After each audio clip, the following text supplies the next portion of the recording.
Hello, everyone. Welcome on back to Fantasy Football Futures. I'm Tyler. This is Tim. And this is our second episode. And today we are going to be talking about the previous games that we've seen so far this week. And then as well do a 10-team PPR mock draft. To start off, Tim, what did you think of this past week performers as like the Patriots? What did you think? What did you notice this week? One thing I did notice was actually Cam actually had a good week. I was actually waiting for him just to have another down week again and just have that another stretch where like Jones could be the number one starter for this week. Cam Newton actually came out. He dominated, has a good target in Jacoby Myers. Love Jacoby Myers. I like him personally for fantasy. So that's one thing that I took away from this game. Well, that's what Jacoby Myers, he had 3 or 5 catches for Cam. He had scored a touchdown, so I think he's kind of someone that everybody forgot with Edelman leaving and really the Patriots having no other receivers besides N'Keal Harry, but he's also hurt right now, and he's trying to force his way out of New England and is really unproven. So from that game we saw, like you said, Cam looked good. We'll probably hold on to that starter job for now, as well as you kind of have a guy in Jacoby Myers that you can look forward to getting late in the draft even now. We saw the same thing with running backs. James White was going to be the catcher, the receiver and option. You have Damian Harris, who will probably be their one back, but he's not going to get every rep with Sony Michel still being there. So it's still backfield to see what's going to happen, but I still like Damian Harris. He got a touchdown, and I think he will be utilized more as a goal line, as well as probably that 1-2 yard back or down back. So I think out of that game, like you said, we saw Cam excel into probably holding that starter job, as well as having Jacoby Myers come out as their wide receiver one and someone you should look to take late in the rounds. Yeah, it's definitely disheartening seeing that Michel's still getting these carries. I think his opportunity is done there, but hey, he was a second-round draft pick. He was actually drafted before Nick Chubb. So you definitely have a high stake in him. So I get trying to hopefully maybe he makes that decision of actually being good, but I still think it needs to be Damian Harris's backfield. And he did have a couple touchdowns, but like you said, James White's still going to be that catcher out of the backfield. And Michel's getting the carries as well. And then also you have Stevenson coming out, and he's actually been able to have great games as well the last 2 games. So that's something the Patriots aren't afraid to do, is just rotate running backs. Yeah. But you can almost always guarantee James White to have that receiving option and rotate their running options like they did the last couple of years. So I don't see them moving from that. Another upside, speaking of running backs, Myles Gaskin kind of showed that he is the best running back in that Dolphins room this past week. 2 touchdowns, 1 receiving, 1 on the ground. So I think they are still probably going to try to rotate, but I don't know how long you can do that because Myles Gaskin just showed that he is the best player in their backfield, and I don't see how you don't want to draft him if he drops to round 5 or 6. So yeah, I'm the same way. Like Gaskin's the best running back there. Like you get the best player on your team the ball, and especially if you have questions about Tua and things like that. You want the best running back you can have back there. And I get the whole 3-man back. Maybe you're trying to trade Malcolm Brown especially, or just kind of seeing what works in your system. But I like Gaskin back there. He needs to take that over, and I think he's proven that he is taking over. He just looked like the best option they had last night for sure. And then we saw with Tua and Waddle. Waddle will definitely get his targets, and looks like he will take over as that number one receiver over in Miami. So I'm excited to see what he does, and I think Tua, that Alabama connection that they had, probably is helping him as a safety blanket to just check down too as well. So I think Waddle will be a guy that one of the early rookies you should take because, like I said, the target share will be there. They're going to get him the ball. He's a playmaker, so that's someone that after watching this past game to look out for too as well. Another receiver, Bama receiver, Jaylen Smith, or Devontae Smith, I'm sorry. He also is one that's going to get the ball. They made it pretty obvious that they're going to try to get him as many targets and get him the ball to move up and down the field because, outside of Devontae, they have Jalen Reagor, who hasn't done anything, and then that's really it. So they're definitely going to get him the ball. Even on those slant routes, just getting him in the open space and letting him be a playmaker like he was in college, it's definitely what they're going to do. And it looks like the Watson, the rumors and all that stuff, they're not going for him. I think Hurts is the QB1. He's going to be QB1. I think just him and Smith trying to get in that just kind of keep having that connection right now. Yeah, it's just very important. I think it's going to happen soon. That's right, and as long as he stays healthy, I think he'll be an easy 1,000-yard receiver this year to start the year, and he might even put up some touchdowns just because they want to get him so much, and he does. His route running's great. He can go over the top. He can be slant. He can do pretty much any route and take the ball to the house if he had to. Mm-hmm. So I like seeing that with the Eagles since he was hurt the first week. And then the last things I want to touch on is Justin Fields. Didn't look so great in his second outing here. He only threw for 80 yards. Andy Dalton had 2 touchdowns, was I think 10 for 12. And they were booing Dalton while he had the lot better game.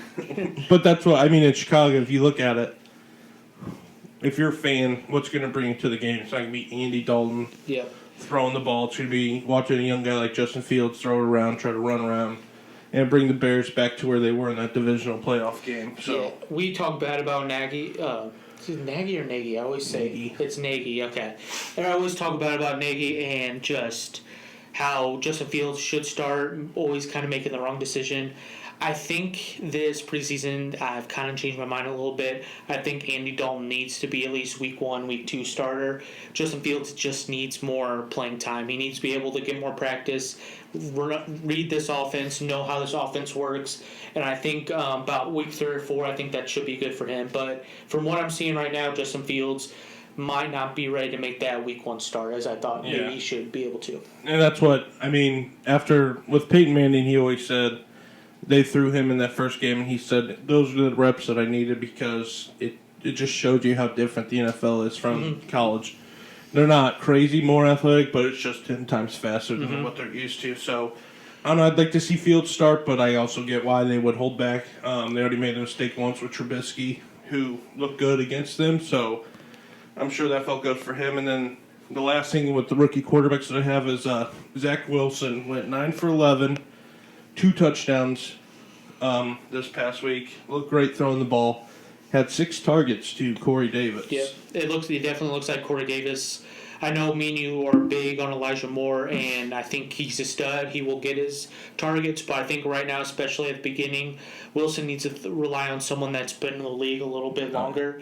And Corey Davis is, with the Titans, he definitely did not have what people thought he would, but new team, new offense, just a fresh start for him. This might be able for him to open up a little bit and get those targets and show what he can do. And that's what I think. Without having Elijah Moore, it's only going to hurt his connection with Wilson and only make it stronger for Davis and Wilson. So I think Corey Davis he's talented enough to be a wide receiver 1, to take some eyes off of Wilson and to help get Elijah Moore more routes, one-on-one coverage, like with Thielen and Justin Jefferson last year. So I'd be interested to see how that turns out, but I thought Wilson looked good. And then Michael Carter, you could tell he's 10 carries. He'll be their lead back for sure in New York. So yeah, I'm very happy to see that. I think it's a good opportunity for him. Why not? He's going to be your best running back, that best playmaker back there. Yeah. And you're starting fresh over, like I said, you might as well use him and get his touches. The only knock is that he only had 1 reception, but PPR getting a guy late like that to have a ground attack, it's like Nick Chubb. Nick Chubb's not going to get a lot of receptions, but he still is going to pound the ball and get 100 yards or a touchdown. So I thought everybody we kind of talked about looked good, and then seemed like Zach Wilson and everybody looked good too. So I'm excited to see. We got 1 more week left. I'm sure most of them won't play, so it'll be exciting in the season and get ready for that regular season to start up. So we will go ahead and move into our 10-team mock draft. It has randomized our order. We have Tim drafting second, and I will be drafting 5th. We're just going to go over our picks, who we would like to take here, and just talk through each one. So we'll go ahead and get started with our draft. And with the first pick, to no surprise, it is Dalvin Cook, actually. So Dalvin Cook go number 1 overall, which is surprising. I can see why someone would do that, but for PPR, I really think Christian McCaffrey will be that one guy there. So yeah, definitely when you do these auto mock drafts, you don't have it all filled out. Sometimes it likes to change it up a little bit on you. Yeah. So definitely with that 2 pick, I was going either with the first pick, I was going with Dalvin Cook or McCaffrey, whatever comes there. I think those two definitely stand out, especially in PPR leagues. I think they definitely would be the 1-2 punch. So I'm definitely going to go with McCaffrey here with my second pick. And that's what. So Team 3 went Kamara. Team 4 went Derrick Henry, and this is where it kind of puts me in a sticky situation here at 5. We have Saquon Barkley, Jonathan Taylor, Nick Chubb, and Zeke left at the running back position, and at the wide receiving position, you still have the top guys. So with Tyreek Hill and Devontae, this 5th position's kind of, you can kind of go running back, you can go wide receiver here as well. Yeah, you can even. I know not a lot of people like doing this. I've seen in some drafts, people like to take Travis Kelce here also. And that's what, Travis Kelce, I think, is a guy you can take this early because he is so versatile for the Chiefs. Mm-hmm. I mean, he's a guy you could pick at tight end at 5, but put him in your flex as a wide receiver option, then pick up a tight end later as well if you wanted to. Yeah. But he separates himself differently from the rest of the tight ends do. But for me, I'm going to avoid Saquon just because I don't know when he'll be back and his ACL injury and just his injury history.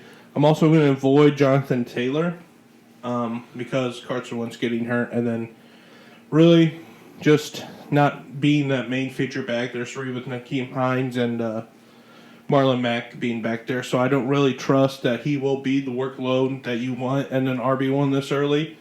So it leaves me between Nick Chubb and Zeke here. I'm a big Nick Chubb guy. I love the way he runs football. Just the only thing that's different is he doesn't have that receiving. Mm-hmm. Yeah, definitely. That goes to Kareem Hunt all the time. Yeah, and that would be the only thing that shies me away. I do like Nick Chubb. Could see no wrong picking him here. But just for right now, I would take Zeke here at number 5 with Dak coming back and everything. He was a top 3 back before Dak got hurt last year, so I think he'll only continue to do great and everything. So I don't see how he wouldn't continue where he left off. Yeah, definitely.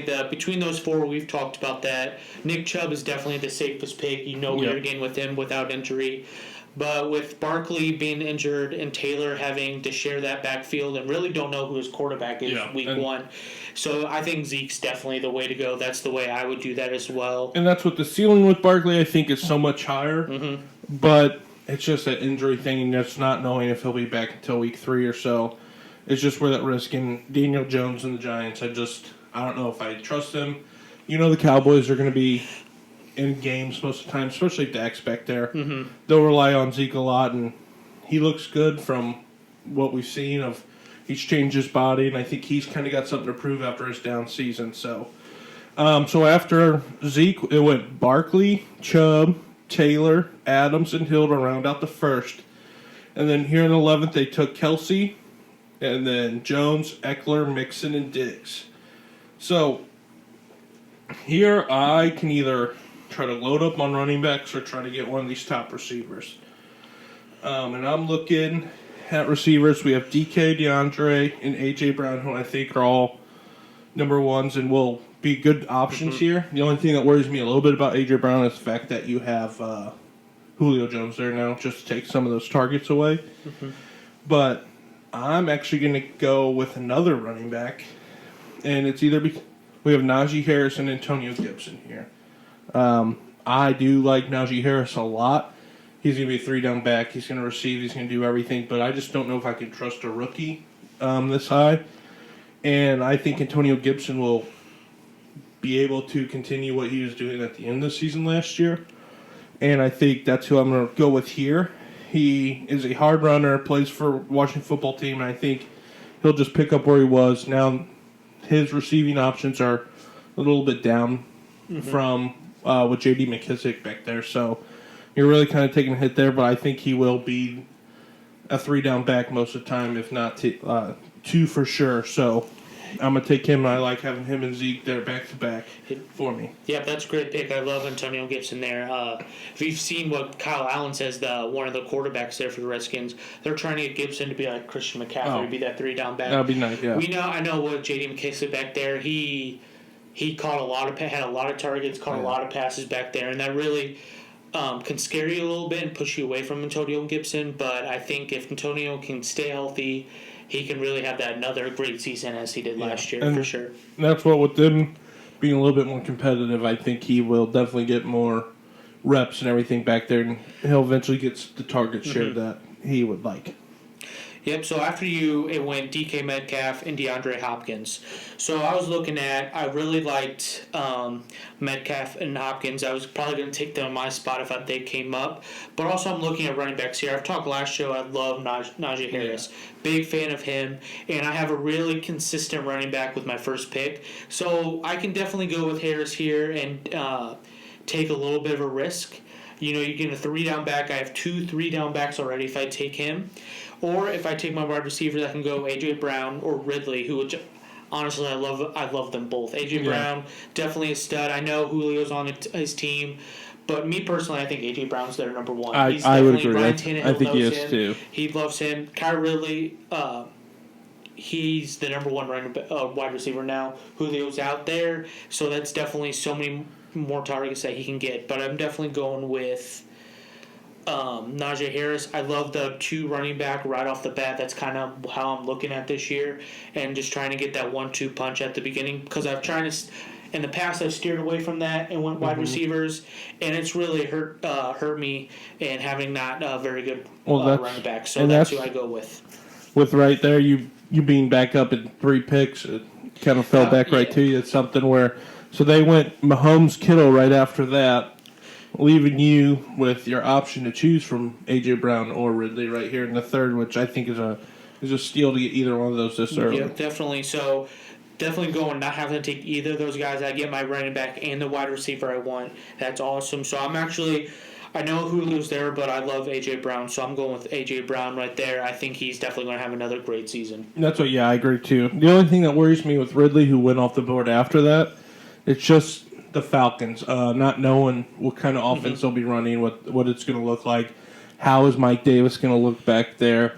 How many targets Kyle Pitt's going to have? You never know with that. Yeah, what they're going to utilize him for and everything. So Ridley, it helped having Julio as well, because it took some minds off Ridley last year. But this year, he's the guy, so I'm kind of curious to see how he's going to do this year. I'm sure he'll get plenty of targets and everything, so you couldn't go wrong with either one. So after Brown, it went Ridley, Dobbins, and then it's back to me. And now the running backs, I'm just going to stick with my 2 for right now. Clyde Edwards-Helaire I could take. I don't really know about how much he'll be utilized in that offense. I mean, with Tyreek and Travis Kelce, we saw last year, they take up a lot of the offensive plays because they are so dynamic at what they do. So those 2 are, Clyde's one that I could take. DeAndre Swift, he's available. I could take him. I do like him in Detroit's offense this year. I just don't know how Detroit will be, and I just don't. It's the Lions. Yeah, they'll rotate. You got Jared Goff, who I still think isn't very good. So I'll be interested to see it there. So I'm actually going to look over here at wide receivers, and we got Justin Jefferson, Keenan Allen, and Terry McLaurin.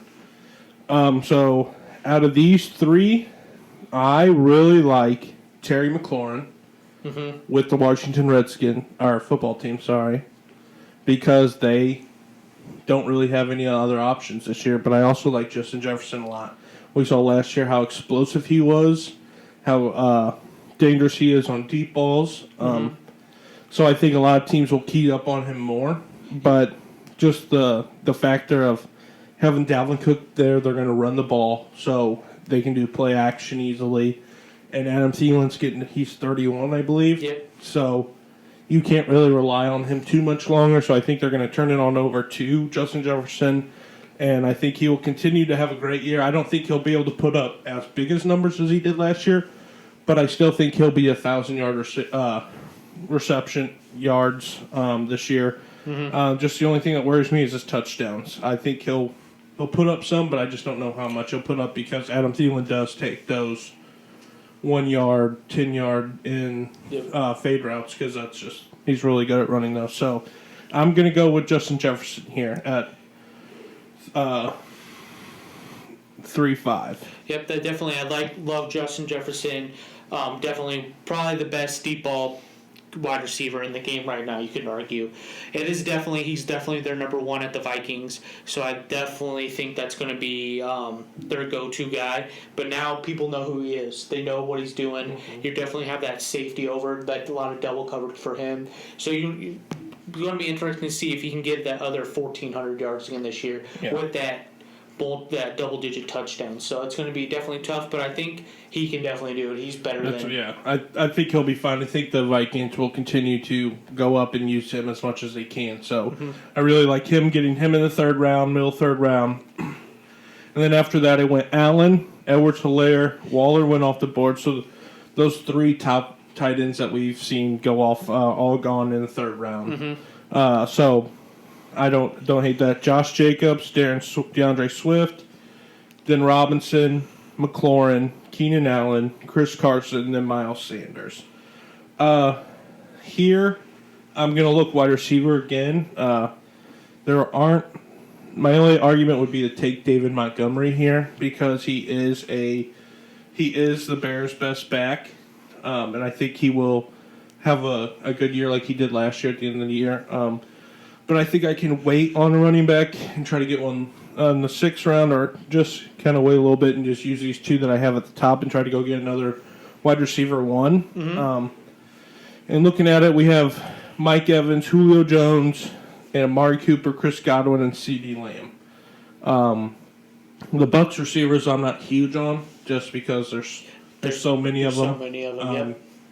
Mike Evans is good, but you just don't know his weekly output, his targets that he's going to get each week because they have Godwin, Antonio Brown, and Gronk there. So I kind of want to stay away from those two.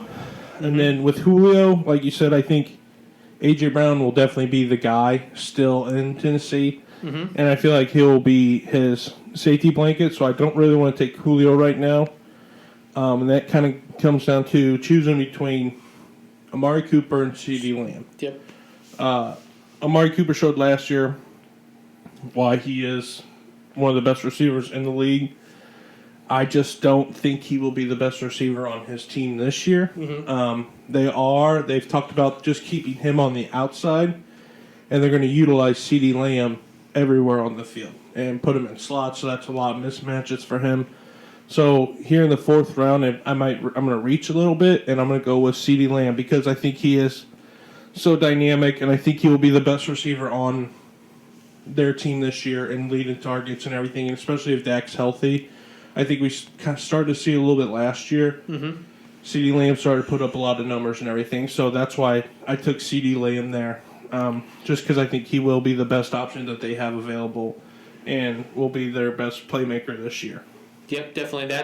Honestly, I was kind of hoping CeeDee Lamb would fall to me because that's exactly who I want there, especially in the late 4th round. Yeah. Because I think between Julio, Mike Evans, Chris Godwin, I think CeeDee Lamb's the one that takes the biggest step this year. He definitely takes over that number 1 from Amari Cooper.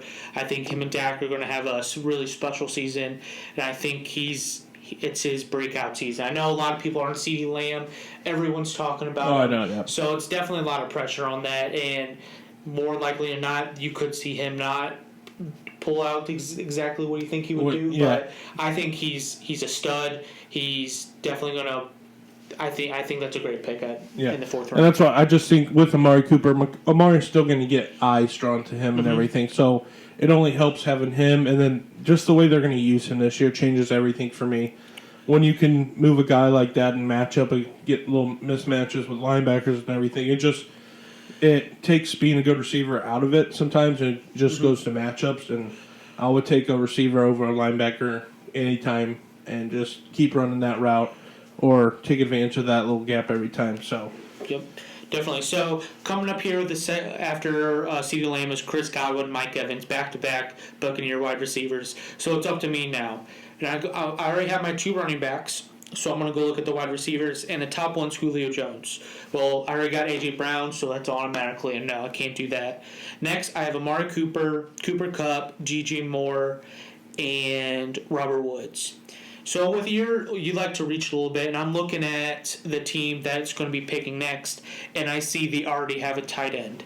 So I'm thinking when my pick comes around again, I'm going to be looking for a tight end there, but I don't need to take that. And you don't have to worry about it right now, yeah, because he's already gone. So yep. So I'm actually going to take a stretch a little bit. Najee Harris was my kind of risk pick. I'm actually going to go down a little bit. I'm going to get someone that's very consistent here in the 4th pick. Probably be able to get him in the 5th round, but I'm actually just going to take him now. I'm taking Robert Woods.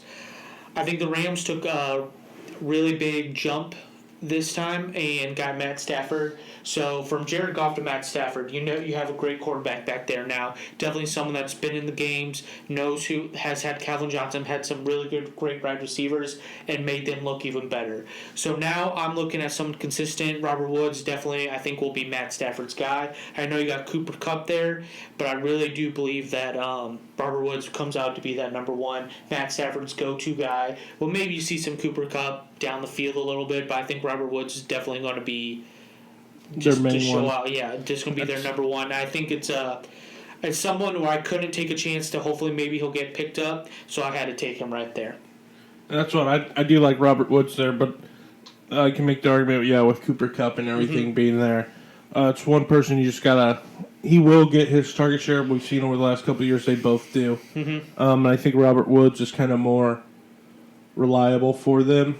In big games, I feel like down the stretch they hit him, and Cooper Kupp's more like the 3rd down, like we need a 1st down kind of guy. So I feel like you can't go wrong with either one, and I don't hate Robert Woods, especially with having Matt Stafford there. Yep. So after Robert Woods, it went Amari Cooper and David Montgomery. So back to me, and like I said before, I didn't need to pick a tight end right there because the team that's picking after me has back-to-back picks and already had a tight end. So now I'm going to go look at tight ends, and I definitely see Kyle Pitts is still there. It's really how you feel about Kyle Pitts and rookies. You might be like, I'm not touching him. I'm going to see what he does this year. But for me, I think losing Julio in that offense, I think Matt Ryan still has maybe a year or 2 left.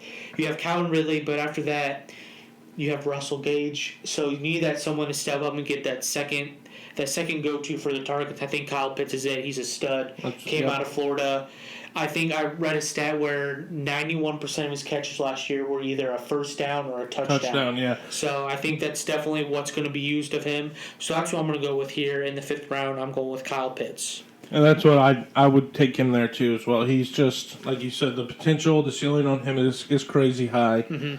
Just knowing that he will get probably a lot of targets without Julio, and really just having Calvin Ridley there, and that's it. So I don't hate that pick with Kyle Pitts at all, and I was kind of hoping maybe you'd pass over him because he is that rookie. But after that, it was Julio, Kyler Murray. Now back to me here. So I'm running with two running backs and 2 wide receivers right now. And what I think I'm going to do is look over at tight end right now as well. Just because tight end is the biggest drop-off area where you see the difference between them. This guy was a top 3 guy 2 years ago. You just really got to hope he can get back to that. He had kind of a down year last year, but he still is, I would say, the 4th best tight end in the league right now, and just depending on what Kyle Pitts does, and that's Mark Andrews. And I think I'm gonna go with him because the Ravens, they will run the ball, and they will run it a lot. But I don't see Lamar taking huge shots down the field or anything, and I think Mark Andrews will be that 5-yard, 10-yard guy every like 6 catches or so. And I think he's a goal line threat for them outside of just running the ball. So I like that. And early outside of Mark Andrews, they have Rashad Bateman. Sammy Watkins is there now. I like Mark Andrews to be that guy for them, especially lined up in the tight end position. So that's who I'm going to take right here. And then after that, hopefully sit and wait for one of these wide receivers to get back to me on the other side because it is 10 picks away, but looking at these other teams, they also need tight ends, and hopefully some of these receivers will, at least one of them can get back to me. So I'm going to go with Mark Andrews here, and then... Definitely. So it's definitely Lamar, I think, his security blanket. Those wide receivers there, you have Bateman, but he's also injured, and Marquise Brown definitely had a down year. So, but then on top of that, if you really look at it, the tight ends left, that Mark Andrews, and then after that, I don't feel comfortable with having any of those tight ends start for me on a week-to-week basis. I know you have Hawkinson, he definitely had a good year, but with Jared Goff, there's definitely that question mark you have. And then after that is Noah Fant, Goddard, Gesicki. Like, those are definitely questionable tight ends to have. So it's definitely a great pick there to just get that top 4, top 5 tight end to make sure you have him in your spot. And that's why I could have waited because I do like Gesicki a lot, but I just feel like getting one of these guys who's near the top is ideal, especially in a position that it's just so weak all the time. Mm-hmm. Yeah.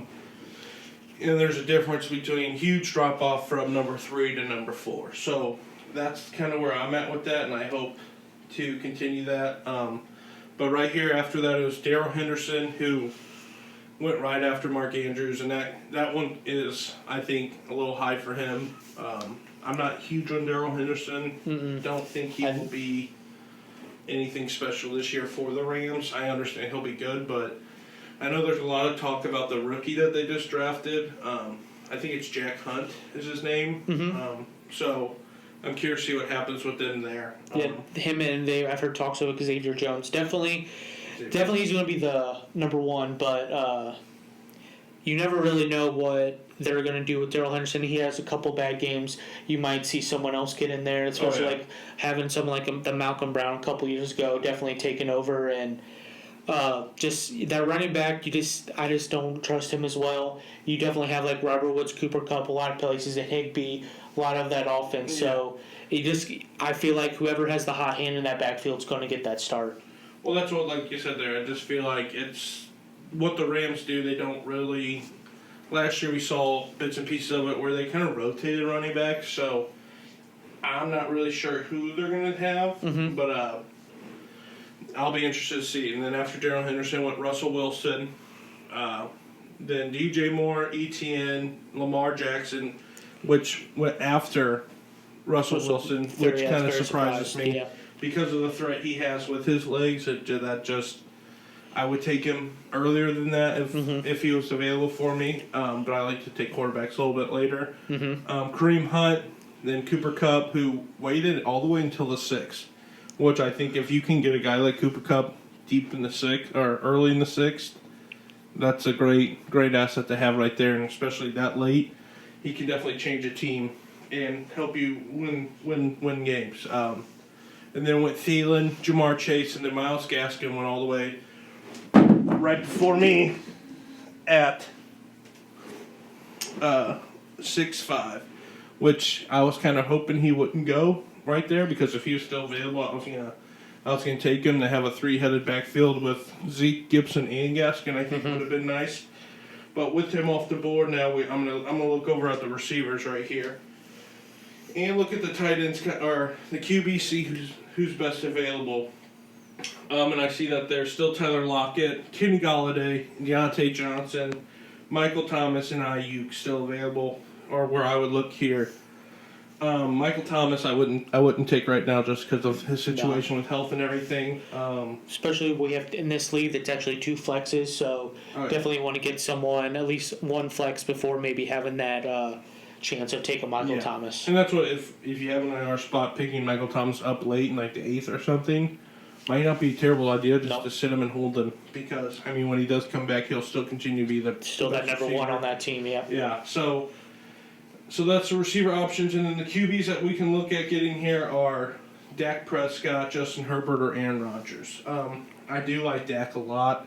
The only thing that's concerning me right now, taking him this early, is the fact that his injury, they just said, is going to be something that lingers all year. Yep. And it's his throwing arm, so that's something that bothers me a lot and takes away the risk. It would be nice to have him, especially with CD and Zeke on my team. but I'm going to wait and maybe if he comes back around or something, I might take him then. But Justin Herbert's an option that I would look at greatly here because he is so good. I think the Chargers will be better this year, and I think he will have a better year than he did last year. I think he'll throw 4 more touchdowns, and he's just getting better. So I wouldn't hate taking him here, but I think I'm going to take a wide receiver instead right now, kind of fill out some flex spots and then some bench spots. I'm not going to take Tyler Lockett because I don't think he will get the same looks like he has been in the past. DK has proven to be Russell Wilson's guy, and they'll continue to throw to him, and he has ups and down weeks. But he can still be explosive and have huge weeks. The other option is we have Kenny Galladay right here, and I don't like Kenny Galladay, his injuries and everything, and the Giants still are a question mark to me and how their offense is going to look. Yeah, so I'm going to stay away with Galladay for sure. I'm going to stay away from him, and I'm going to go with Deontay Johnson from the Steelers. He was one who led the team in targets last year. He did have some drop issues, which worries me, but Big Ben seemed to always rely on him when he needed to get something going, and I think Deontay will just continue to be that guy and get a lot of their targets and everything. So I'm going to take Deontay there, and I like him, especially with Pittsburgh, who throws the ball a lot too. So, yep, definitely. I love Deontay Johnson. I had him last year, and even like you said with the drops, and almost like it didn't matter. He just kept getting the ball, and even with Claypool and Juju on that team, like he definitely just kept getting those targets. I think it's a great pick. I think he's definitely going to still be, him and Claypool are still going to be that number 1-2 punch there with Juju as a third option. Still there. Yeah, so it really depends on, who you talk to. Johnson might be their number 1, Claypool might be their number 1, but I think when it comes down to it, I think who Ben trusts the most and who he's proven that he trusts the most is Deontay Johnson. So I think it's definitely a great pick. So after that, Tyler Lockett was picked, and T.J. Hockenson, another tight end, came off the board.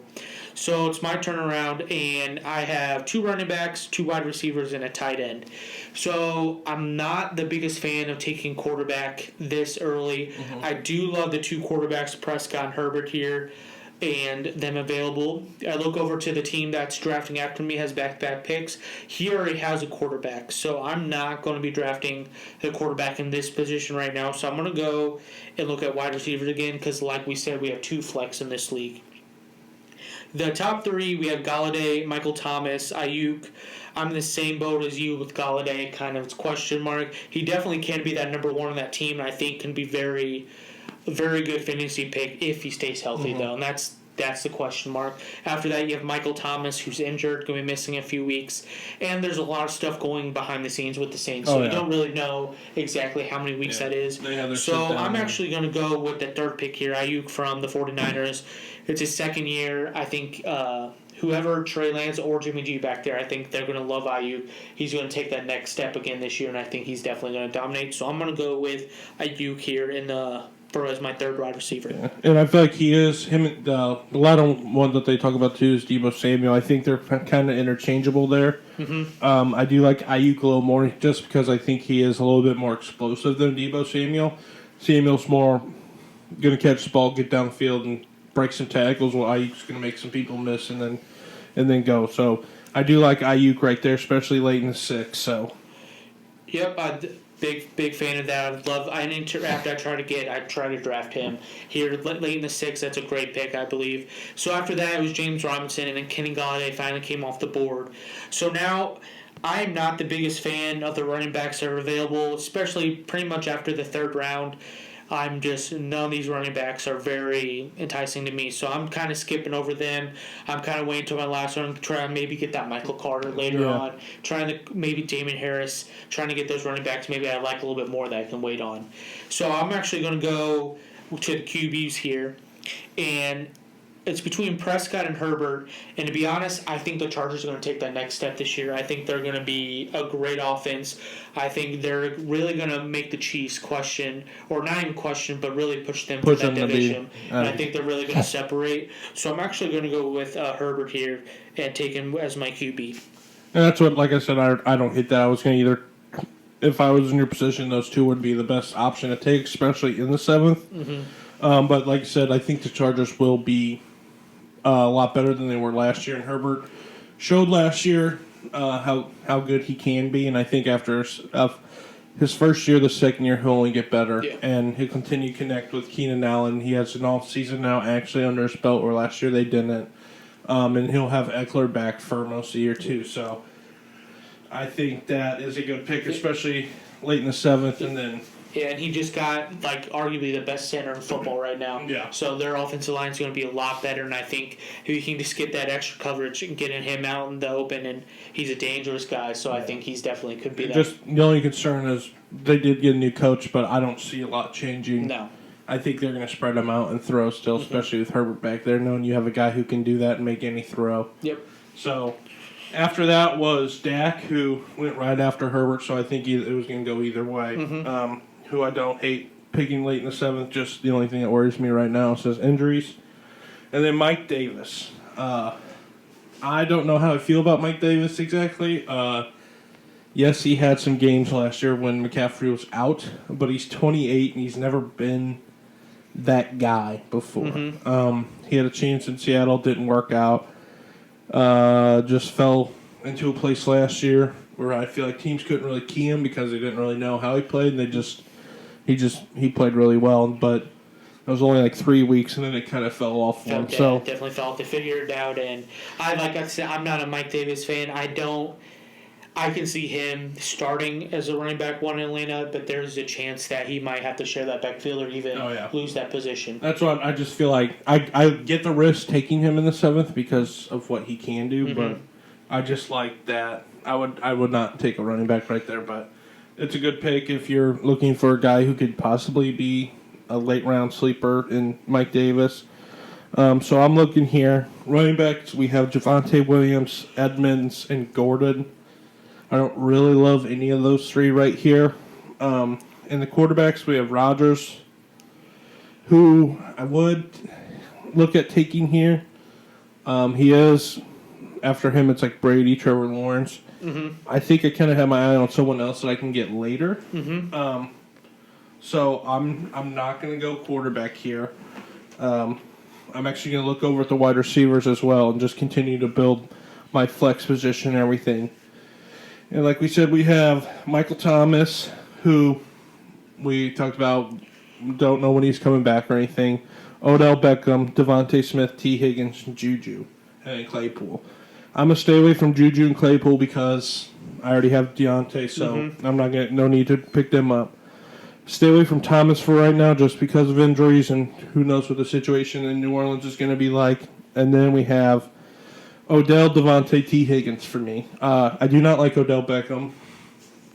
Just I feel like he really hasn't done anything in fantasy football outside of the catch he made and the Browns with were the Giants. without him last year, so it's gonna be hard to like, fit in. I would like Jarvis Landry more on the Browns than Odell, and I would take him later. I'm gonna take him later, yeah. Yeah, so I'm going to pass over Odell right now, and after seeing what Devontae was able to do, I am tempted to take him here because he's going to get a lot of targets and everything. And then T. Higgins, who I think will be the Bengals' best receiver. I do like Jamar Chase, but I think T. Higgins will be their number one. And a lot of people, I think, are forgetting that he's on the team and after his year last year. So it's going to be between those two. But because of his upside right now and the amount of target shares he's getting, he's not going to be competing with really anybody else. I'm going to go Devontae Smith. Just because he is former Heisman, will get a lot of yards and everything, and it's just better than is a better option than Odell or something in my opinion there. So Yep, I think that's a great pick. I would have gone between him and T. Higgins as well.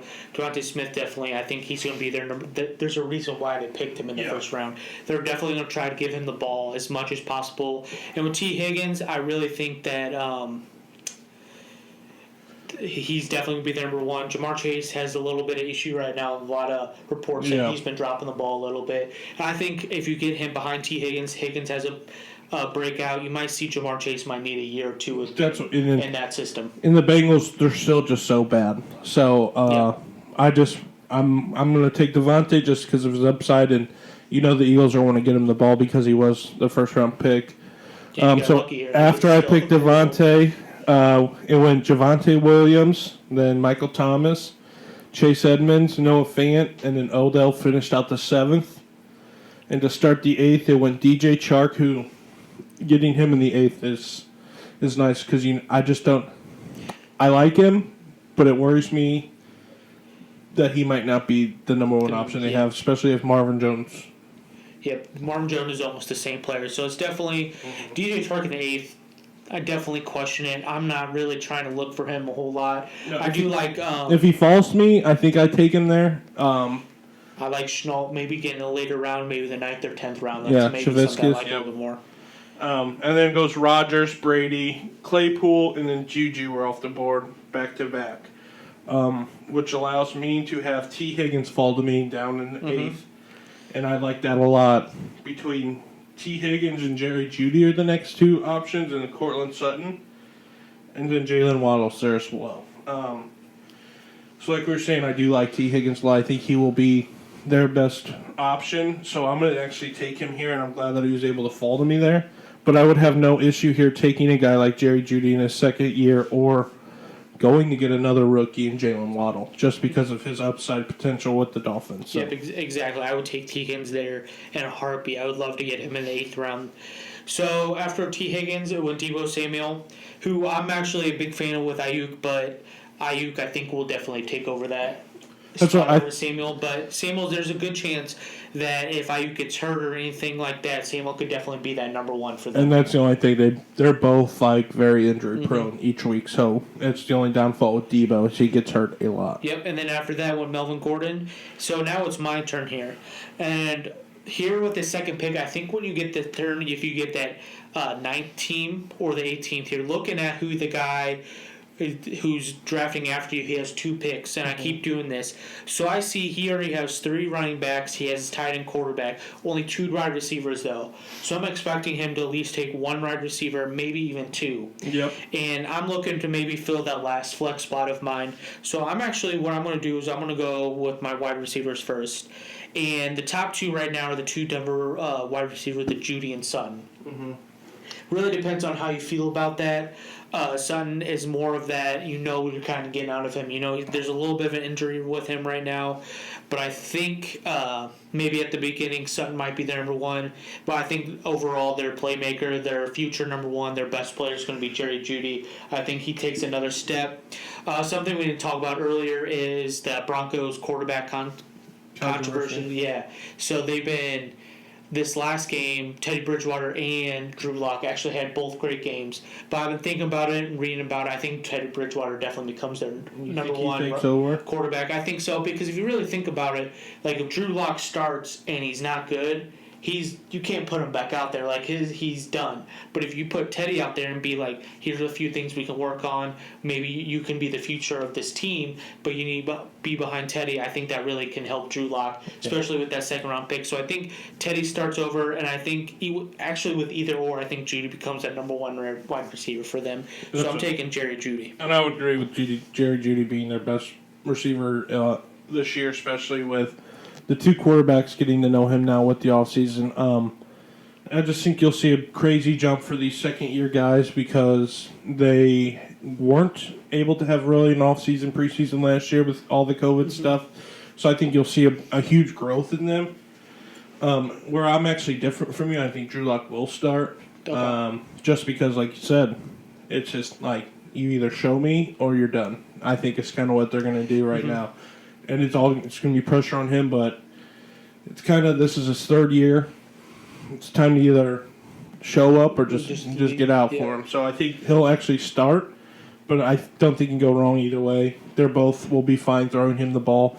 I know Jeudy had one of the highest incomplete rates, just like bad throws. Yep. He was targeted a lot, but it's just bad throws that uncatchable balls is. So I do like Jerry Jeudy there as well. So. Yep. So I guess it really doesn't matter. Like I think Bridgewater, you think Lock, but Jerry Jeudy, I think we're both think this is going to be number 1. So I like that. And then after, I was actually a little bit surprised. The next pick was Mostert, and then they went Jalen Waddle, wide receiver. So I knew they'd at least take a 1 wide receiver. So I'm actually going to look. I have my 4 wide receivers, my tight end, my quarterback. I got my 2 starting running backs. But I'm actually going to start looking for that backup here. Backup running back I'm going to do. And the bad thing about having that second pick, I now have to wait 16 more picks till I'm picking again. So it's definitely tough. This is where positions where you might be reaching a little bit to make sure you get your guy.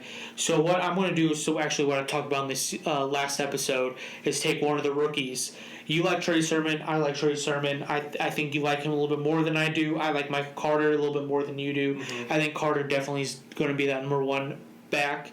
So I'm actually going to go down a little bit. I'm going to jump over Fournette and Jones and Sermon. I'm going to take Michael Carter with that ninth round pick. And that's why I don't hate that. He'll be the number one back there, so it's just risk reward. He's not my starter running back. He's definitely a backup, and if he shows out like what he can do, he could be that great person, a flex position, great running back to have.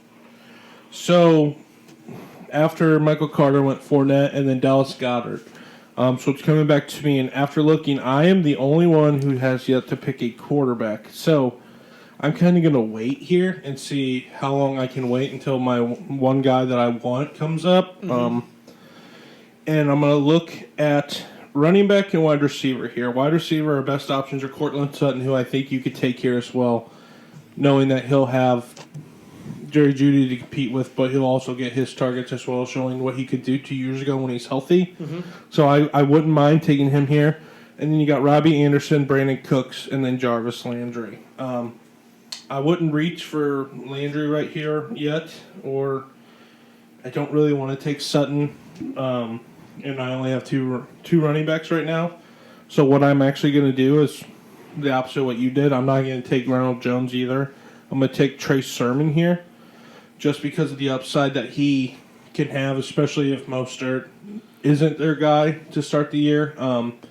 Trey Sermon at Ohio State was their do everything back. He could catch the ball, and he's a very powerful runner. So I don't see why they wouldn't give him a chance, especially in Kyle Shanahan's offense. I think he'll be very good. So I'm actually going to take Trey Sermon here and just hope that when he comes back, that quarterback I want is still available, and then I can always go receiver as well. Yeah, definitely. If you love your two running backs there, I think Trey Sermon's a great pick. Maybe if you didn't like that second running back you had, maybe take that Ronald Jones just because you kind of know what you're getting out of him. But with you like the two running backs, I think Trey Sermon's a great pick because I think the same with Michael Carter. Sermon could take over that position and could definitely be that number one running back for a great offense and great team. And that's what the only thing that worries me with Ronald Jones is you don't know if he's going to be the main guy this year or not. He showed last year that he could do it, but in the playoffs it was kind of playoff Lenny, so I'm not really sure what they're going to do this year with those two and if they're just going to continue to rotate them or what they're going to do. So I'm going to stay away from him still. After Trey Sermon went, it was Cortland Sutton, Robbie Anderson, Brandon Cooks, Ronald Jones, and then Jarvis Landry went off the board in the 9th. And then to start the 10th, it was Will Fuller, James Conner, Kenyon Drake, Mike Gesicki, and then Rob Gronkowski. Yeah, I was actually hoping maybe Will Fuller would come back around because I know he's out for that one game. But if you get Will Fuller in the 9th, 10th round, I think you can sit him for at least one game.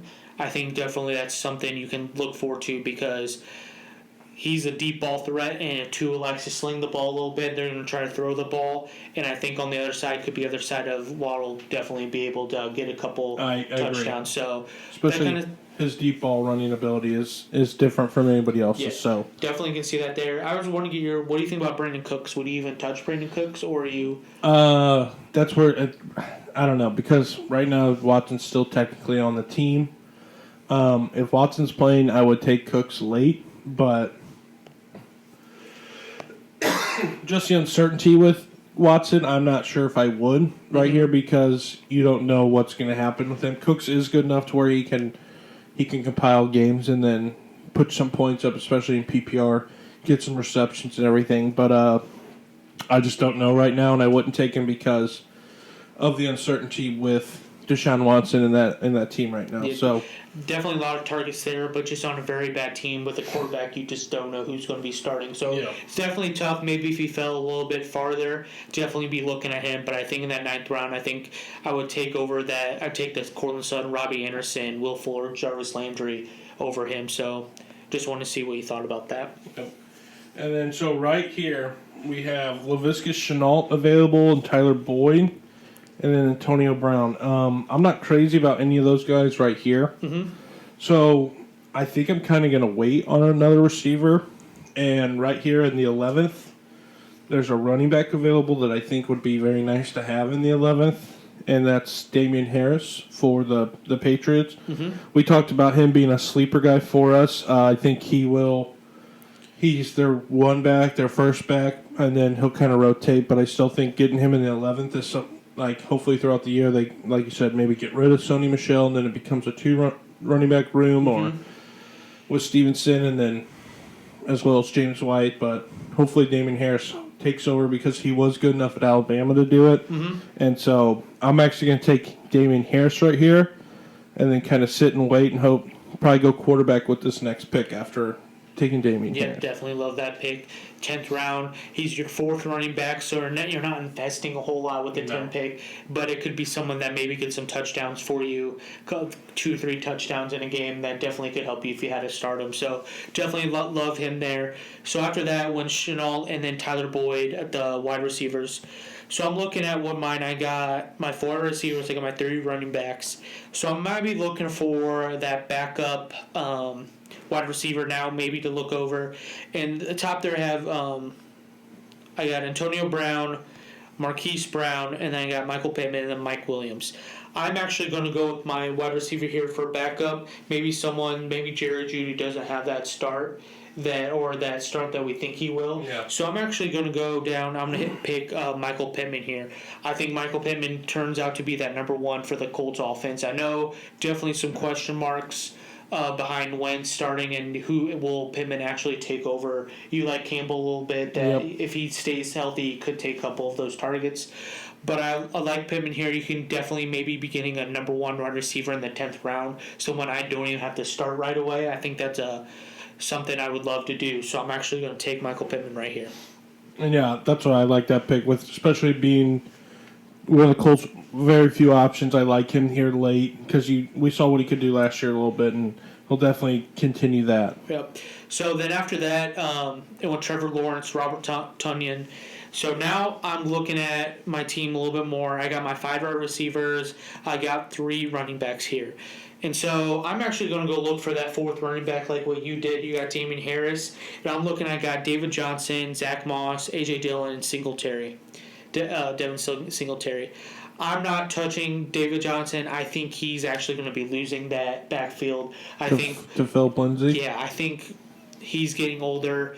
They're just the Texans are just want to turn that around. David Johnson's not it. He's just, I think he'll start. I think he'll get his catches, but I think it's something I don't want to worry about. So I'm going to skip him.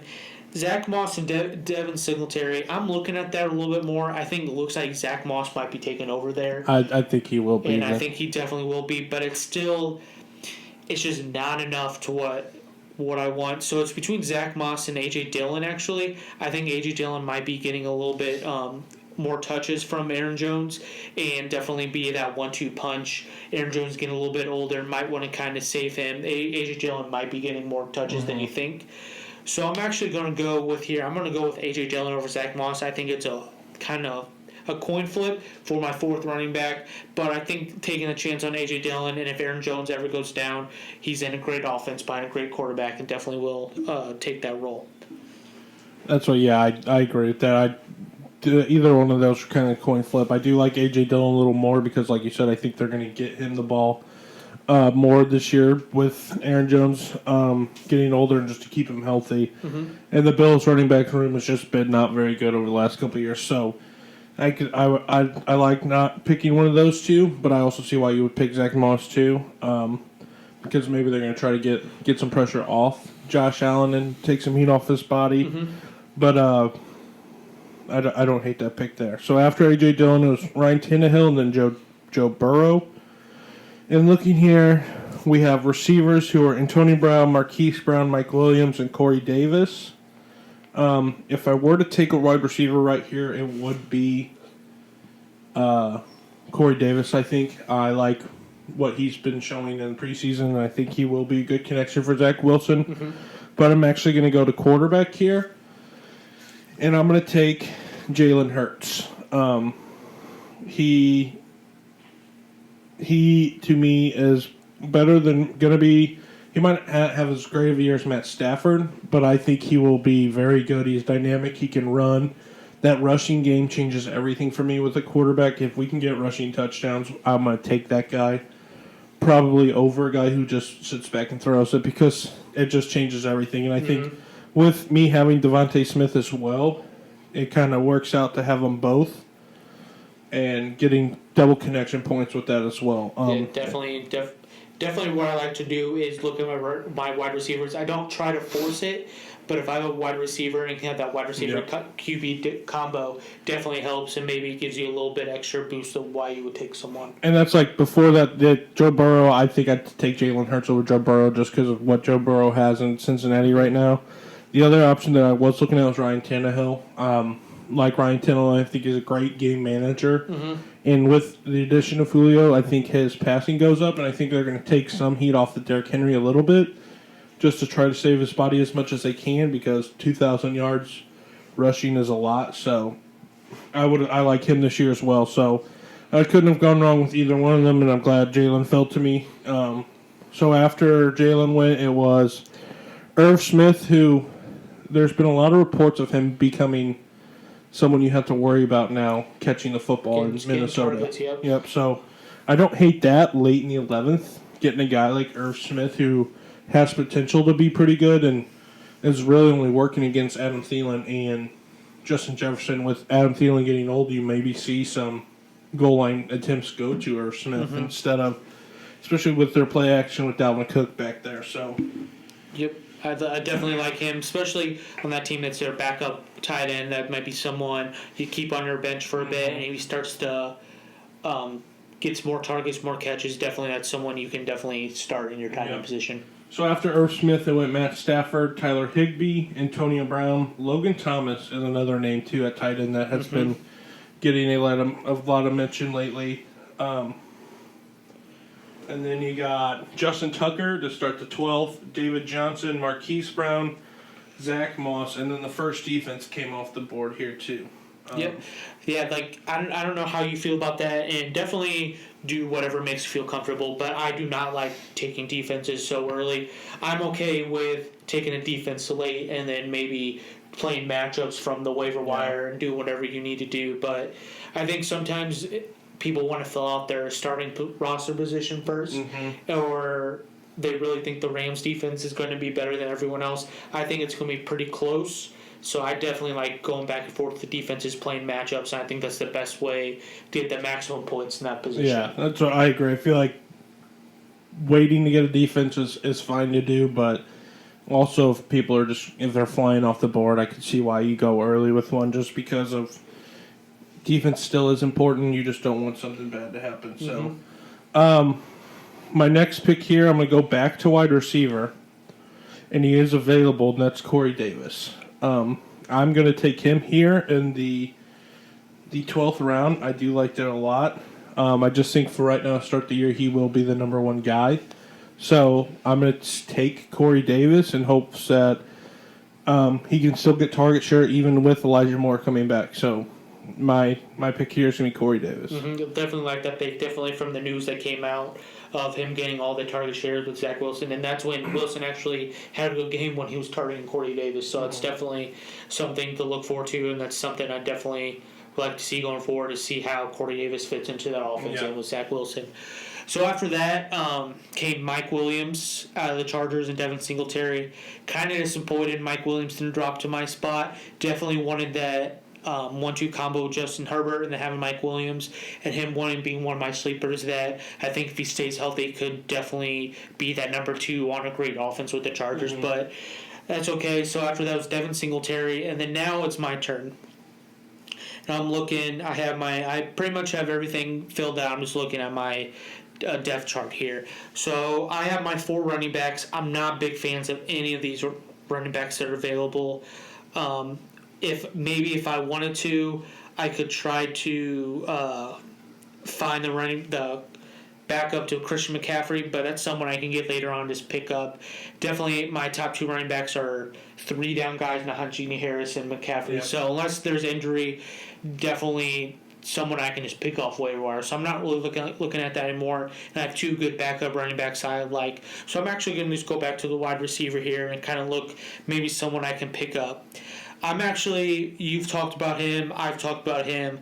I'm actually going to go with Mooney here. And I think he's definitely going to be even Andy Dalton or Justin Fields. I think he can definitely be that number 2 behind Allen Robinson. So I definitely like him here. Someone that was available is Curtis Samuel out of Washington. It depends on how you feel about him with Ryan Fitzpatrick. He might be able to get more targets out of there from being that number 2 behind McLaurin. And he's reconnecting with Ron Rivera, too. So that's something. That's definitely someone that you could like to see. But also, I like kind of going up a little bit here. I like the Mooney pick better than Gallup and Bateman. I think that's just a great spot to take Mooney here in the late 12th round. Yep, and I agree with that, especially with a next pick coming up here. So I get that pick, and then the team after me actually went defense, then kicker. So pretty much everyone else is still available on the board. And I still have 2 more picks after this, so I'm probably going to go defense and kicker the last 2 picks. So right now, this is going to be my last pick of the draft of player-wise. I don't like any of the wide receivers. See if I'm wanting backup QBs.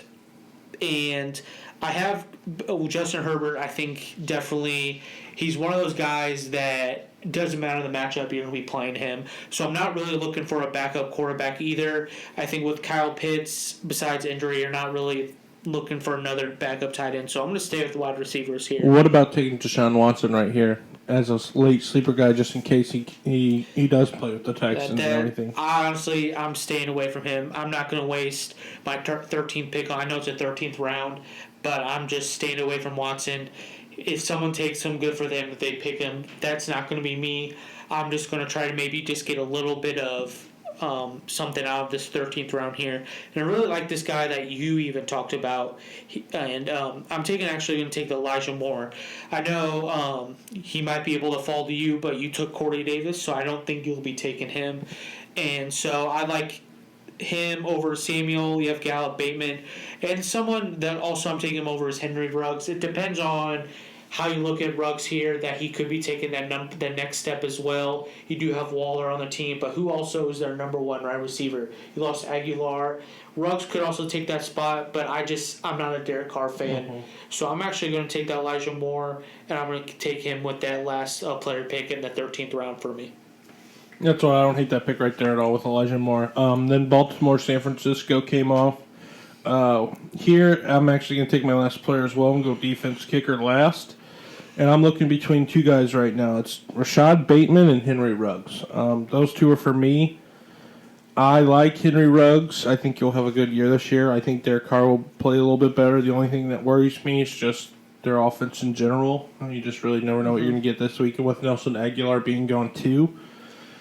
So I'm looking at him, and then Rashad Bateman being the new incomer. He was really good at Minnesota, good route runner. So I'm looking at taking him because he can take over that role as the Baltimore's number 1 with them really not having anybody else out there. Mm-hmm. And that's actually what I am going to do right now. And I'm going to take Rashad Bateman here just because he is the potential to be that team's number 1 and go-to threat with having an old Sammy Watkins and a Marquise Brown who really didn't show anything last year except a lot of drops and everything. Yeah. So Marquise Brown's definitely a disappointment last year, and I think it is definitely up for grab. But like we said, Mark Andrews is definitely that go-to blanket for Jackson, and maybe we give Jackson another year, maybe tries to run a little bit less and throw the ball a little bit more to show that he is a quarterback, and I think Rashad Bateman's definitely the guy to go to, could become that number 1. That it's a 13th round pick. I think it's great pick. If he doesn't do anything, they're not losing much. But if it is, you actually can get great value out of that pick. So that I don't hate that there. Another option I looked at was Trey Lance as a backup quarterback right there, just because I think he will eventually take over for the 49ers. Defense here, it's really just kind of going best available. I don't really want to take the Bills because I think their division's tough. Same with the Browns. And what I'm actually going to do is take that Colts defense because of what division they're in. And they are very good last year and showed it. So I'm going to go with the Colts there. Yep, definitely. That's exactly what I would do there. Besides the Titans, you're playing the Texans and the Jaguars, and that's 4 games right there out of your season. I think you definitely get some good value out of that. And so what I'm looking at is I am going to look at the defenses and just kind of see who they play in each week one. Just kind of see who I like. I see the Bills, they play the Steelers, and it kind of depends on how you like the Steelers offense. Steelers could have a great week. They have their Najee Harris, they have the 3 wide receivers, so that's going to be kind of tough. Look at the Browns, who they play first, Chiefs, so that's an absolutely no. If you look at the weeks after, they play Houston, Chicago, Minnesota. But like I said, I like to go and play matchups, and that week 1 matchup is definitely what I'm staying away from. So I'm going to go down to the Patriots, and what I see is they play the Miami Dolphins week 1. And at home, actually. And so the Dolphins' offense is a little bit back and forth to see how Tua's going to be. I think with the Patriots' defense back, a lot of players coming back, and can definitely beat up that Miami Dolphins. Then they have the Jets, the Saints, and top 30 weeks. So I think that's actually going to be the pick I'm going to go with here, is the Patriots of just the matchup I'm looking for. That's why I don't need the Patriots' defense this year, especially with everybody coming back. I think people kind of forgot that a lot of people sat out for them last year, so yep. I like that with them. It was between that and the Broncos' defense, because they actually have a really good, easy schedule. The Giants, Jacksonville, and the Jets as well. So it'd be something that you could definitely look at there. So now I'm just going with kicker, and honestly, I'm just going with the best available kicker, because that's something also I'm playing matchups as well. So I'm just going to take Tyler Bass, from Buffalo with my last pick. So yeah, though. Especially so with kickers, I look at if they're going early, just who moves the ball a lot and can't really finish drives, and that's why I'm gonna go with. I was gonna go with Jason Sanders, but he went right before me, because Dolphins really can't ever just get in there all the time. So I'm gonna go with Rodrigo Blankenship. He was top picker last year, but yeah, picking pickers is just best available. Yep. So, and I'm definitely for teams that don't even like to pick defenses or just kickers and just pick them off the waiver. But you definitely would have to drop a player just to pick them up. So definitely that's why I went last 2. But if you're doing trades, and maybe you have less draft picks, definitely just don't pick a kicker or a defense and just pick the many players as you possibly can. Yeah. Because that's what you can always use that for trade bait. So that is it. That is our mock draft of 10-team PPR. So now after that, we're going to segue on over to just some gambling picks this year. We're just going to talk about who we are going to choose for AFC division winners. So we'll just say the division, and we'll pick who we think will win that, and then odds, and then talk a little bit about it. So let's go ahead and start off with AFC South. So in the AFC South, we have the Titans, Colts, Jaguars, and Texans here. My winner for this one is going to be the Titans, and I took them. They're at minus 110. And I think really the Titans are the best team in that division, especially now with the Colts not having Wentz or really who their quarterback's going to be this year. I think they'll get better defensively. I don't think they can be any worse than they were last year. But the only thing that worries me is the Colts' defense being really good, and then the Colts having a really solid offensive line and run game as well. So that's what worries me. And then the Colts also play the 23rd easiest schedule. So I could also see the Colts going there. So really, either between the Titans or Colts. I took the Titans just because I think they will end up winning a couple more games and be better. But because Colts won't have Wentz, but I could also take the Colts there at plus 110 to win the division too. But I'm 100% staying away from the Jaguars and Texans. I don't even think it'll be close for them in that division. So. Yeah, definitely. It's definitely Titans or Colts. You're more picking Jaguars or Texans to finish last in the division. And I think Jaguars have something to look forward to. You're not looking forward to this year at all. You gotta wait at least 2 years. Yeah, you have to. But I'm also agreeing with you. I like the Titans pick here. I think everything's going in the right direction for them. The Colts, there's too many questions on the offensive side. Titans defense did not play that good last year, but I think you definitely made the improvement, and hopefully you can come out and have a better year. That's so I'm definitely with you on this one. I'm going with Titans as well with minus 110. So yeah, It'll be. I think it's going to be a toss up between. It's going to be one of those two teams for sure. So I don't see how you can go wrong with either one. But so then we go to AFC North. We have the Ravens, Browns, Steelers, and Bengals here. Looking at all their strengths of schedule, they're all inside the top 10. Now I can't tell if that's just because they played each other last year and they all had 11 wins or at least 10 wins besides the Bengals. So I think that puts a lot into it as well. But for me, I'm going to choose Cleveland Browns to win this year. They're at plus 155. I just really like their run game. I like Kareem Hunt, and I like Nick Chubb back there being the 1-2 punch. And I think Baker is a solid game-managing quarterback. So I think I would have no problem running with them. And then their defense, too, I think will be solid. They'll be better as well. And I think they're kind of done being the ones getting rolled over. The only other one I worry about is the Ravens. I don't think the Steelers will be as good as they were last year. They'll be good, but I just don't think they'll be as good as they were. And I think the Ravens are solid. Their defense will always be good. I just worry about Lamar in passing and everything and what they're going to do with that. So I actually took the Browns to win this one. And having Myles Garrett is tough. And when the Steelers and Ravens having the first and second toughest schedules, so they're going places. They're playing hard teams. So I think the Browns will squeak that one out. They'll win by like one game or something. So I took the Browns to be the North winner at 155. Yep, so I was going back and forth in this one, but I'm actually going to agree with you. I think this is the year Cleveland does it. They're going to win the division. I think that between that defense and that offense was definitely clicking late last year. It was something that was fun to watch, and I think they're going to take the next step. I do like them at plus 125. I do like the value, though, of the Steelers at plus 440 on FanDuel. I think that's definitely, if you get a couple injuries with the Ravens and Browns, I think that's something that the Steelers can definitely, they'll stick around and can definitely pull through. Yeah. And so if you have just put a couple dollars on that, plus 440, has great value there. Someone they started, I know you can have the arguments, but they started 11-0 last year.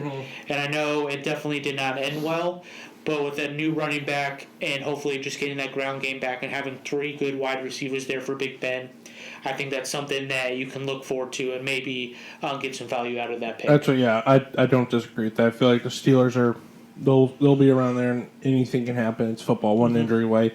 Those 3 teams I think are interchangeable, but like I said, I think Cleveland does stick it out this year.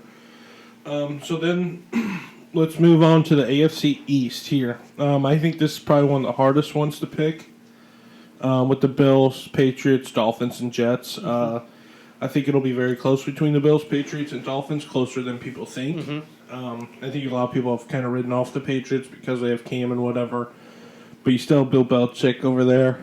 Their defense got a bunch of returners back. A lot of people came back off of COVID. And their best player, one of the best ones, Deontay Hightower, he's back as well. So I think the Bills will win this division now, still. Man, at minus 150, just with Allen coming back, I think he'll be better. I don't know if he'll put up the same numbers, but I think he'll still be very good. He has Diggs out there still. I think their defense will only improve off of what it did last year. And then I just think that they'll just be too explosive on offense each week with that dynamic of Josh Allen running and throwing the football. So I took them because they also play a very easy schedule as well. But I wouldn't be surprised here if the Dolphins, because their defense is pretty solid. The only thing that worries me with the Dolphins is Tua. Just not knowing how Tua is going to play.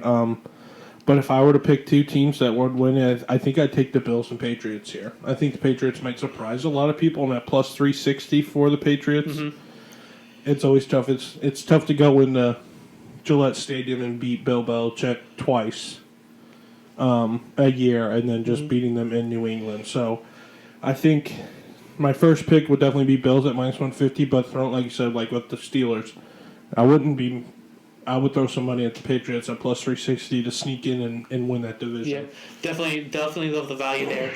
But I think the Bills are actually going to pull away a little bit more in this division. I think this is the Bills' year. I think with the Dolphins, there are definitely a lot of questions there, and I'm rooting for the Dolphins. I hope they have a great season. It was tough to watch them. They went 9-7 last year, and not being able to get in the playoffs, that's tough to see, and hopefully they can turn around. But I think the Bills are too explosive here. And for the Patriots, I think plus 360 is great for them. That's definitely, can't count them out. But also with the Patriots, I think they're 1 year away. I think after Cam's done, I think this becomes Mac Jones, his team, and getting a whole year under his team, get another just scrimmage in this another whole summer with him. I think Patriots next year will make that push, but I think Bills will win by 2 or 3 games in this division. Okay. Yeah, and I can see it going either way. I can see the Bills blowing it out or just being close. I just think it's too tough with Belichick being Belichick and knowing that division really well, and then the Dolphins just being young and talented too. Yeah, definitely learned too many times betting against the Patriots. Never turns out good. Yeah. So let's go to the last AFC division, the West. Here we have the Chiefs, Chargers, Raiders, and Broncos. I mean, they're my Super Bowl winner. I think they'll be really good. I think the Chargers are just a year off right now. I think you give Herbert one more year, he'll overtake Mahomes in them. He has a chance to. But I'm sticking with Mahomes, Kelsey, and Hill, and Andy Reid and the Chiefs to win the division. They are at minus 290, so it's not great value for you, but I think they're one of the best teams in football because you have Mahomes, Kelsey, Hill. Yeah. So that's who I'm taking. Their defense is good. The only thing that worries me about the Chiefs is their O-line, but I could see if they stay healthy that won't be an issue for them. But yeah, so Chiefs are my pick, but like I said, the Chargers I do like a lot. I just don't think they can beat the Patriots and win enough games yet to overcome that. Or not the Patriots, the Chiefs to overcome that. So I'm going to stick here with the Chiefs just because of how talented Mahomes and Kelsey and Hill are. Yeah, I'm definitely taking the Chiefs here. I think there's always value somewhere. Chargers plus 490 could be, but yeah, like the Chiefs definitely are doing this at minus 290. Definitely adding that Chiefs to win the division to a couple of your parlays maybe throughout the season. Be able to definitely give that a little bit of a push and almost like I wouldn't say guarantee, nothing's guaranteed, but definitely something that definitely help that out. But I do want to add one thing with the Chargers. I want to on FanDuel to bet them to make the playoffs. I think they're definitely I think they'll make They're it. actually at plus 126 to make the Make playoffs. it. That's what to win the division. They're plus 420. Without the division, it's definitely tough because there's only 2 people make the wild card, and it's always so close. But I can see that the Chiefs going 14-3, and the Chargers having that 11-12 wins right behind them. So you think they go 11-6, 12-5? Yeah, definitely get that one of the 2 wild card spots. So that's definitely something looking at plus 126 to make the playoffs. So that I like those 2 bets. Love that the Chiefs are going to win that division. I don't think there's any question, and I think the Chargers do make the playoffs as well as a wild card. Yeah, so it's so hard to bet against the Chiefs right now, especially after watching Mahomes over and over be as good as he is. So that is our AFC division winners. Next week we'll give our NFC division winners, and then that should be we'll be able to wrap up the show, and we'll just go over each division probably and talk about players, especially with this last week of preseason coming up.